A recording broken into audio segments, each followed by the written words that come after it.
Hello বন্ধুরা, good morning. শুভ সকাল সবাইকে।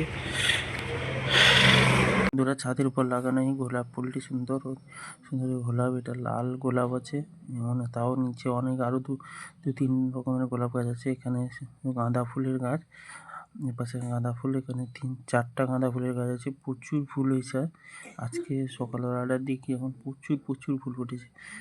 আর তোমাদের এখানে কিছু ডালিয়া গাছ আছে, ডালিয়া গাছগুলো, এখানে ডালিয়া গাছে এখনো ফুল আসেনি, অন্যান্য আরও ডালিয়া গাছে ফুল চলে এসছে। এখানেও প্রচুর গাঁদা ফুল রয়েছে, এর পাশ থেকে নিচেও প্রচুর গাঁদা ফুল হয়েছে। দেখো নিচের দিকেও প্রচুর গাঁদা ফুল হয়েছে। আর পাশে এমনি শাকসবজির গাছ আছে, এবার রাস্তার পাশে ওই গাছগুলো হয়েছে। আর এখানে আরও কিছু গোলাপ ফুলের গাছ আছে, এখানে হলদা গোলাপটি ফুটেছে, এখানে আর নিচে লাল গোলাপ।